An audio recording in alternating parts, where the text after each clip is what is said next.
From the moment you were born, your energy, your curiosity, creativity, and raw potential became a target. The systems around you didn't see a vibrant, unique individual.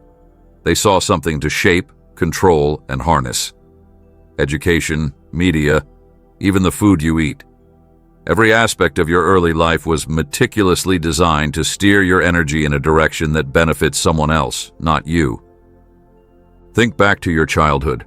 The rigid schedules, the constant rewards for obedience, the subtle punishments for stepping out of line. Was it really about helping you grow? Or was it about conditioning you to fit a mold? What if I told you the same energy that once fueled your imagination and joy has been systematically drained and redirected since day one? You didn't consent to this. You probably didn't even notice it happening. But here you are, living the consequences of a program designed to control your mind, body, and spirit. Today, we're peeling back the layers, exposing how they've controlled your energy since childhood, and more importantly, how you can take it back. Your childhood was never as innocent as it seemed. From the moment you took your first steps, the world around you wasn't just watching you grow, it was molding you. Your boundless energy, your curiosity, your joy for life, all of it was quietly being redirected. It didn't feel sinister. It felt normal. But was it really? Or were you being shaped into someone who could be controlled? Think about it. As children, we're full of energy, excitement, and creativity. We dream without limits, question everything, and explore without fear. But at some point, something changes. The questions stop. The dreams shrink. The energy that once flowed freely gets trapped in routines, expectations, and quiet compliance. It's not an accident. It's a system, a well-oiled machine designed to drain your energy and turn it into something predictable, manageable, and profitable. Have you ever wondered why school felt less like discovery and more like detention? Why you were told to sit still, stay quiet, and follow the rules while your imagination was left behind? They told you it was for your own good, that it was preparing you for life. But was it really? Or was it the first step in teaching you to surrender your energy to their agenda? And it didn't stop there. As you grew, the same system found new ways to control your energy. The cartoons you watched, the advertisements that shaped your desires, even the food you ate, all of it worked together to keep you in line. They trained you to seek rewards for obedience, to fear failure, and to crave approval. You didn't notice it because it was everywhere. It felt like life. But it was never yours. If you've ever felt like something is missing, like you're running on empty or like your life isn't fully your own, it's not your imagination. That feeling is the weight of years of programming. And the scariest part? Most people never wake up to it. They spend their lives giving away their energy without ever realizing they had a choice. But here's the good news. You do have a choice. The programming may be deep, but it's not permanent. You can take back what's yours. It starts with seeing the system for what it really is. It starts with asking the questions they never wanted you to ask. Why do we live like this? Who benefits from the way our energy is drained? And most importantly, how do we break free? This video is going to take you on a journey. We're going to uncover how they've controlled your energy since childhood, and by the end, you'll know exactly what you can do to reclaim it. Stick with us, because this isn't just about learning the truth. It's about breaking the chains and stepping into the freedom you were meant to have. Stay until the end. It's time to wake up. Education was supposed to be the great equalizer, the gateway to opportunity, the place where young minds could grow, question, and create. But what if it was never about that? What if the true purpose of education was never to empower you, but to control you? Think back to your first day of school. You walked in with wide eyes, eager to learn, filled with curiosity about the world. By the time you left, years later, that curiosity had been replaced with something else: obedience. The system doesn't hide its intentions. It simply disguises them as normal. Take the classroom, for example. Desks lined in perfect rows, students facing forward, all eyes on the teacher. You were told this was discipline, structure, preparation for the real world. But what it really was conditioning. From day one, you were taught to raise your hand for permission to speak, to follow a schedule set by someone else, and to memorize answers instead of asking your own questions. This wasn't education. It was training. Training to follow rules, to accept authority, and to believe that stepping out of line was wrong. Every bell you heard, every test you took, every rule you followed was part of a larger design. The bell didn't just signal the end of class. It conditioned you to respond without question. Pavlov trained dogs to salivate at the sound of a bell. The education system trained you to move, not because you chose to, but because you were told to. Every test wasn't a measure of your intelligence. It was a measure of how well you could conform. The questions weren't designed to spark curiosity, but to reward obedience. Memorize the answer, fill in the blank, stay within the lines. That's what they valued. Not your creativity, not your individuality, just your ability to follow their script. And when you think about it, the system's goals become clear. They don't want thinkers, they want workers. They don't want creators, they want followers. Because thinkers disrupt the system. Creators challenge the status quo. Workers and followers, on the other hand, keep the machine running. So the system ensures that you're molded into exactly what they need: predictable, compliant, and easy to control. And they start young. Think about the stories you were told in school. The history books celebrated conquests and victories but skipped over the suffering and bloodshed. The curriculum elevated figures who upheld the system and silenced those who questioned it. The message was clear: obey the rules, and you'll be celebrated. Challenge them, and you'll be erased. Even subjects like literature and science weren't safe from this agenda. Literature glorified heroes who followed orders and vilified those who rebelled. Science, which should have been about exploration and curiosity, was reduced to memorizing facts and formulas. The beauty of questioning, of experimenting, was stripped away, leaving only the illusion of knowledge. And let's not forget about math. The subject that's supposed to teach logic and problem solving was turned into a rigid exercise in finding the right answer. There was no room for creativity, no encouragement to think outside the box. You were taught that there's only one way to solve a problem, and if you didn't find it, you failed. But was that failure? Or was it a system punishing you for not fitting into its mold? By the time you left school, you weren't just educated, you were programmed. Programmed to believe that success meant compliance, that your worth was tied to grades and gold stars, that failure was something to be feared, not embraced. And the system didn't stop there. It funneled you into the next stage of control, higher education. College wasn't just about learning. It was about locking you into their financial system. Massive student loans became the price of admission, tying you to decades of debt. They told you this was the only way to succeed, that without a degree you'd be nothing. But was that true? Or was it just another way to keep you in their grip? Think about it.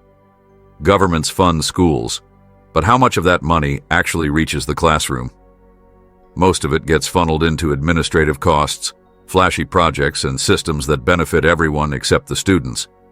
And here's where it gets even darker. The education system mirrors the prison system in more ways than one. Both are funded based on numbers, students or inmates.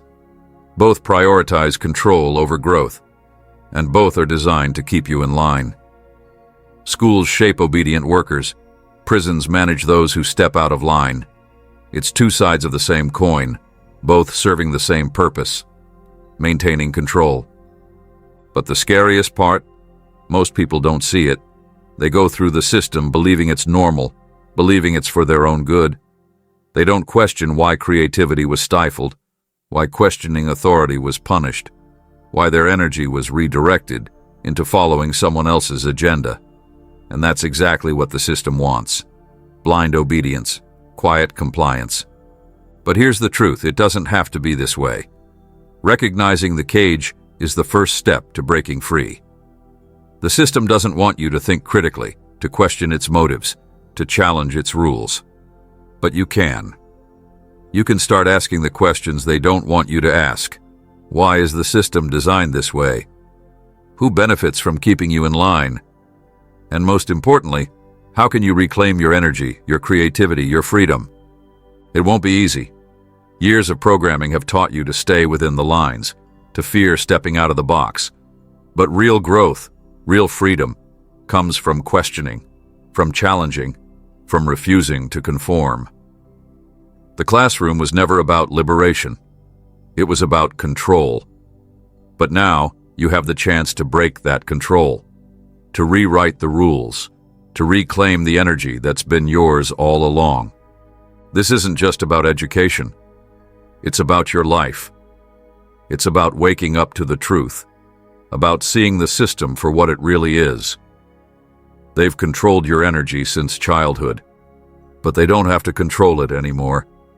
The choice is yours. Are you ready to take it back? From the moment you opened your eyes to the world, the media has been there, shaping your thoughts, your desires, and even your sense of self. It didn't announce itself as a system of control. It came dressed as entertainment, as fun, as something harmless and normal. But it wasn't. Every cartoon, every commercial, every catchy jingle was part of a larger plan to mold you, not for your benefit, but for theirs. Think back to your favorite childhood shows.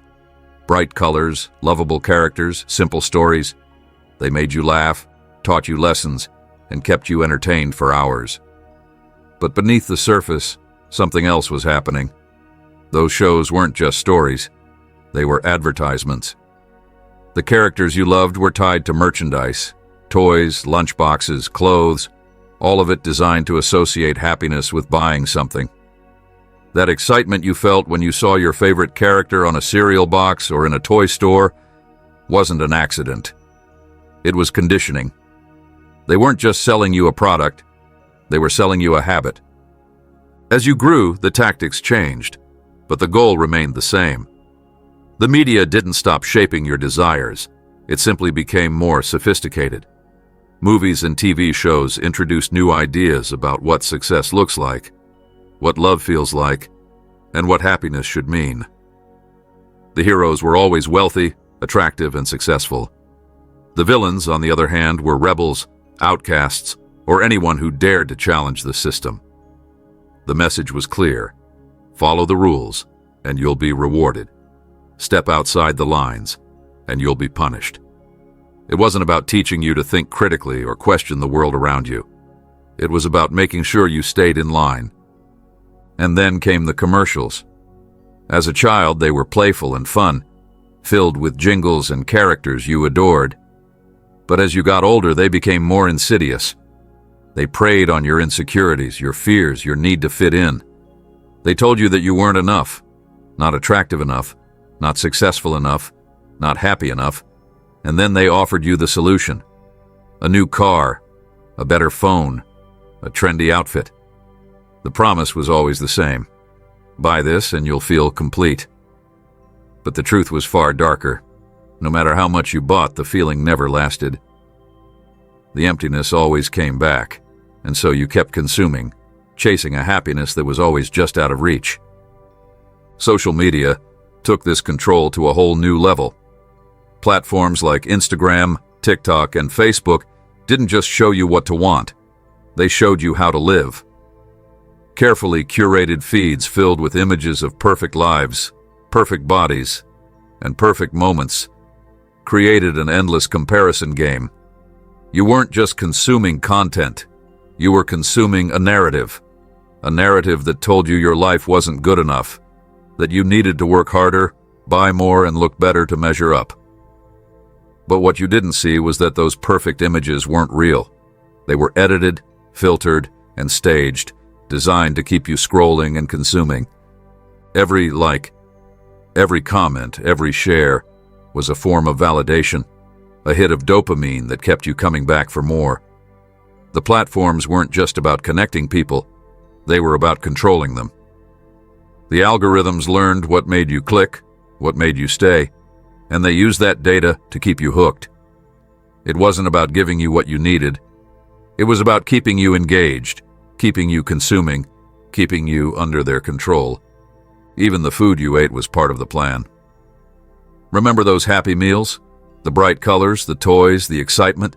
It wasn't just clever marketing, it was psychological conditioning. Fast food companies used your favorite characters to create emotional bonds, to make you associate their meals with happiness and reward.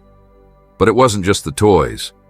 The food itself was engineered to be addictive, filled with just the right amount of salt, sugar, and fat to trigger your brain's reward centers. It wasn't about feeding you, it was about hooking you. And it worked. As an adult, the cycle continues. Fast food becomes comfort food, a quick fix for stress or boredom. The brands you trusted as a child become the ones you rely on as an adult. The media's grip on your desires doesn't loosen, it tightens. Every commercial, every ad, every piece of content you consume is carefully crafted to keep you chasing the same things: approval, success, and happiness. But the more you chase, the further away it feels. And let's not forget the role of movies and TV shows in all of this. They aren't just entertainment, they're tools of social conditioning. The hero is always someone who upholds the system, who sacrifices their own desires for the greater good. The villain is the one who questions authority, who disrupts the status quo. It's a subtle but powerful message. Be like the hero, not the villain. Obey, don't rebel. Follow the rules, don't ask questions. It's not just storytelling, it's programming. Even the holidays you celebrate are part of the system. Take Christmas, for example. What was once a spiritual tradition has been turned into a multi-billion-dollar industry. It's no longer about love or generosity. It's about consumption. The gifts, the decorations, the advertisements, they all tell you that the way to show love is through spending money.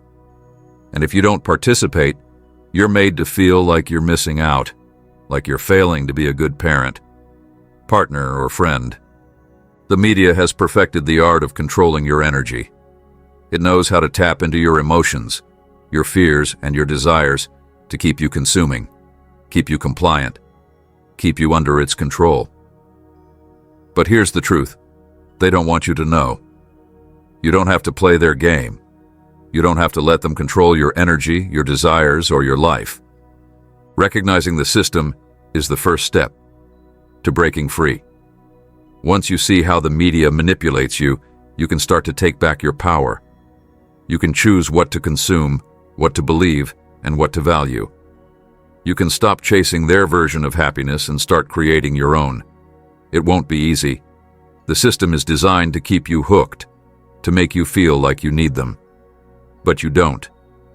The energy you've been giving away has always been yours. It's time to reclaim it. The question is, are you ready? From the moment you took your first bite, the system was already shaping your relationship with food. It wasn't about nourishment. It was about control. The bright colors, the cartoon mascots, the free toys, it all seemed innocent. But behind every marketing campaign was a calculated plan to make you crave, consume, and depend. They weren't just selling food, they were selling habits that would stay with you for life. Think back to your childhood. Those sugary cereals with the funny characters on the box weren't just breakfast. They were part of your morning routine. The brightly colored drinks loaded with sugar weren't just a treat. They were rewards for good behavior. Fast food commercials made you believe that happiness came in a box with fries and a toy. But what they didn't tell you was that every bite was training your brain, creating associations between food and emotions that would be nearly impossible to break. It wasn't just about taste. The food was designed to trigger specific responses in your brain, engineered to release dopamine, the same chemical that makes you feel pleasure. The salt, sugar, and fat ratios weren't accidental. They were carefully measured to keep you coming back, to make you crave more, to make it almost impossible to say no. You weren't just enjoying a meal, you were being conditioned. And it didn't stop at the food itself. The environment you grew up in was just as important. Think about the ads you saw, the billboards on every corner, the packaging that screamed for your attention in every aisle. These weren't random. They were everywhere, deliberately placed to ensure you couldn't escape them. Even the layout of grocery stores was designed to keep you walking past the products they wanted you to buy, placing the sugary, processed foods at eye level, while the healthier options were hidden away. The impact of this goes beyond childhood. As you grew older, the habits they planted in you stayed. Fast food became the go-to for comfort, celebration, or just convenience. The foods you were taught to love as a child became the foods you relied on as an adult. But these weren't foods designed to nourish you. They were designed to drain you. Processed foods, loaded with chemicals, preservatives, and artificial ingredients, don't just impact your physical health. They drain your energy, fog your mind, and keep you in a cycle of dependency. And then there's the marketing. They shifted their focus as you grew, but the goal remained the same. Healthier-sounding words like low-fat, organic, and natural became the new buzzwords designed to make you feel good about your choices while still keeping you hooked on their products. It wasn't about helping you live better. It was about making sure you stayed in their system, believing you were making a change while still consuming the same underlying formula. The environment plays a massive role too. Think about the places you've lived, the cities you've grown up in, the noise, the stress, the constant rush of life. It's not just an accident of modern living. It's part of the design. Overcrowded cities, endless traffic, blaring advertisements, they all contribute to a constant state of stress and distraction. And what do you do when you're stressed? You reach for comfort, and comfort for most people comes in the form of food. They know this. That's why fast food chains are on every corner, why vending machines are in schools, offices, and hospitals, why processed snacks are so much cheaper than fresh produce. It's all part of a system that keeps you reliant on convenience, even when it's costing you your health and your energy. They've made it easier to grab a burger and fries than to cook a meal, and over time it feels normal. But it's not normal. It's engineered. Even the spaces where you eat are part of the plan. Fast food restaurants are designed for quick turnover, with uncomfortable seating and bright lighting that makes you want to eat quickly and leave. They're not places for community or connection. They're places for consumption. And at home, the constant barrage of food commercials during your favorite shows ensures that eating becomes a mindless habit, tied to entertainment rather than nourishment. But it's not just about what you eat or where you eat. It's about how the food you consume affects your body, mind, and spirit. Processed foods filled with artificial ingredients don't just weigh you down physically. They drain you mentally and emotionally. They disrupt your energy, making you feel sluggish, irritable, and disconnected. And over time, this becomes your new normal. You don't question why you're tired all the time, why you feel stressed or overwhelmed. You just accept it as part of life. But it's not. It's the result of years of conditioning, years of consuming foods and living in environments that are designed to keep you stuck. And they don't stop at food. Even the air you breathe, the water you drink, and the spaces you live in are part of the system. Polluted cities, contaminated water supplies, and toxic household products all contribute to the same goal: draining your energy and keeping you dependent. It's a cycle that's designed to feel inescapable, but it's not. You can break free. The first step is awareness. Start paying attention to what you're consuming, not just in terms of food, but in terms of your environment. What are you putting into your body? What are you surrounding yourself with? Begin to question everything. Why are certain foods cheaper than others? Why are processed snacks so easy to access, while fresh organic options are harder to find? Who benefits from this setup? The second step is reclaiming control. It's not about perfection. It's not about giving up everything you enjoy. It's about making choices that align with your well-being, rather than the system's agenda. Start small. Cook one more meal at home each week. Choose water over sugary drinks. Spend time in nature, away from the noise and chaos of the city. These small changes add up, and over time, they can help you rebuild your energy and break free from the cycle.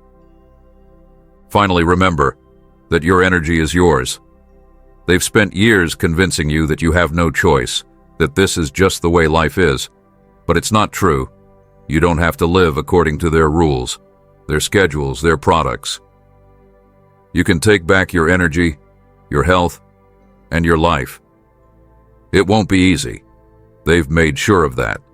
But every small step you take is a step toward freedom. And once you start, you'll realize that the power has been within you all along. It's time to take it back. The question is, are you ready? Reclaiming your energy starts with a single realization. You've been programmed, but that programming is not permanent. It's like a script you've been following without ever questioning who wrote it or why. But now you're holding the pen. The first step is recognizing the ways your energy has been drained and manipulated. The second is understanding that you have the power to take it back. This isn't just about breaking free. It's about creating a life where your energy works for you, not against you. Start by questioning everything. Look at your daily routines, the habits you've formed, and the choices you make without even thinking. Ask yourself why. Why do you wake up and immediately check your phone? Why do you turn to comfort food when you're stressed? Why do you feel guilty for resting or saying no? These habits didn't appear out of nowhere. They were planted, nurtured by a system that profits from your exhaustion and compliance. But questioning them disrupts the cycle. It forces you to confront the hidden forces that have been guiding your life. Awareness is the foundation of change. Once you start noticing the patterns, you can begin to dismantle them. Start small. Pick one habit that drains your energy and replace it with something that restores it. Instead of scrolling mindlessly through social media in the morning, spend 5 minutes in silence or journaling. Instead of reaching for junk food when you're stressed, drink water or go for a walk. These small shifts may seem insignificant, but they add up. Every time you choose to reclaim a piece of your energy, you weaken the system's hold on you. Reconnecting with your authentic self is another crucial step. Years of programming have buried who you really are under layers of expectations, fears, and distractions. But that person is still there, waiting for you to rediscover them. Take time to reflect on what truly matters to you, not what the world tells you should matter. What makes you feel alive? What sparks your creativity? What brings you peace? These aren't just questions. They're keys to unlocking the energy that's been trapped inside you. One of the most powerful ways to reclaim your energy is to set boundaries. The system thrives on your constant availability, your willingness to say yes to everything, to prioritize others' demands over your own needs. But every time you say yes to something that drains you, you're saying no to yourself. Start practicing the art of saying no without guilt. Protect your time, your energy, and your peace. It's not selfish, it's necessary. You can't pour from an empty cup. Another essential step is to take control of your mental diet. Just as the food you eat affects your body, the content you consume affects your mind. Pay attention to the movies, shows, and social media you engage with. Are they uplifting, inspiring, and energizing? Or are they draining, fear-inducing, and distracting? Be intentional about what you allow into your mind. Choose content that aligns with your values and nourishes your soul. And remember, every ad, every post, every headline is designed to provoke a reaction. Don't let them control your emotions. Pause, reflect, and respond on your terms. Surrounding yourself with the right people is another game changer. The system isolates you, making you believe you're alone in your struggles. But the truth is, connection is one of the most powerful sources of energy. Seek out people who uplift you, who encourage you to be your authentic self, and who challenge you to grow. Let go of relationships that drain you, that demand too much and give too little. Building a community of like-minded individuals isn't just empowering, it's transformative. Physical energy matters too. The body and mind are deeply connected, and neglecting one affects the other. Take care of your body not because the system tells you to look a certain way, but because it's the vessel for your energy. Move in ways that feel good to you, whether it's walking, dancing, or stretching. Eat foods that nourish you, not ones that leave you feeling sluggish and drained. Rest when you're tired. Sleep isn't a luxury, it's a necessity. The system glorifies hustle and productivity, but real power comes from balance. Practicing mindfulness is another way to reclaim your energy. The system keeps you distracted, rushing from one thing to the next, never pausing to reflect. But mindfulness creates space. It allows you to observe your thoughts and feelings without judgment, to separate yourself from the noise. Start with a few minutes a day. Sit in silence. Focus on your breath, and let the world fade away. In that stillness, you'll find clarity. You'll see the patterns more clearly, and you'll realize that you don't have to follow them.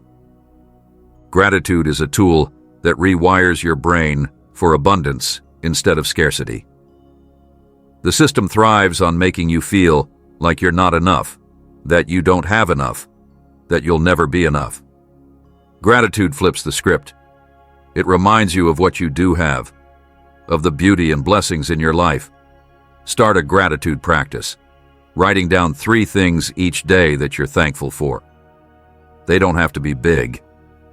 Even the smallest joys, a kind word, a sunny day, a moment of peace, can shift your perspective. As you reclaim your energy, you'll notice something incredible. The system loses its power over you. The ads feel less persuasive. The routines feel less rigid. The expectations feel less overwhelming. You start to see the world differently.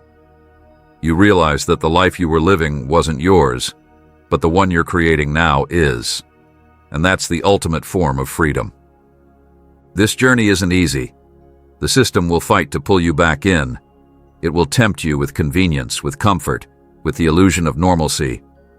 But every time you choose to reclaim your energy, you're taking a step toward liberation. It's not about perfection. It's about progress. Some days will be harder than others, and that's okay. What matters is that you keep going. Your energy is your most valuable resource. It's what fuels your passions, your dreams, your purpose. Don't let them take it from you anymore. Reclaim it. Protect it. Use it to build a life that feels authentic, joyful, and free. You have the power to rewrite the script, to break the cycle, to create something new. The question isn't if you can do it. The question is, are you ready to begin? Reclaiming your energy isn't just about breaking free from the system. It's about rediscovering who you are beneath all the layers of programming. It's about remembering the curiosity, creativity, and vitality that were always within you, but were buried under years of conditioning. The system was never designed to nurture you. It was designed to use you. But now, you see it for what it really is. That's where real freedom begins. The energy you've been giving away has always been yours. The routines, the expectations, the constant noise, they don't define you. They never did. What defines you is what you choose to do now, with this awareness. Every decision you make, every habit you change, every moment you reclaim, is a step toward a life that feels truly your own. This isn't about perfection. It's not about living a life free of challenges or setbacks. It's about living a life where your choices are intentional, where your energy is spent on what truly matters to you. The system will try to pull you back, whispering that it's easier to go with the flow, to stay comfortable, to stay small. But comfort isn't the same as freedom. And small isn't who you are. You don't have to do this alone. The power of connection, of building a community of like-minded individuals, cannot be overstated. Together, you can amplify the change, inspire each other to keep going, and create a ripple effect that challenges the very foundation of the system. Your courage to reclaim your energy doesn't just impact you, it inspires others to do the same. Your energy is your power. It's the force that fuels your dreams, your relationships, and your purpose. They've taken enough of it. Now it's time to take it back. Not tomorrow, not someday, but now. The life you want, the freedom you deserve, begins with a single choice. Reclaim your energy. Rewrite your story. The world is waiting for the real you.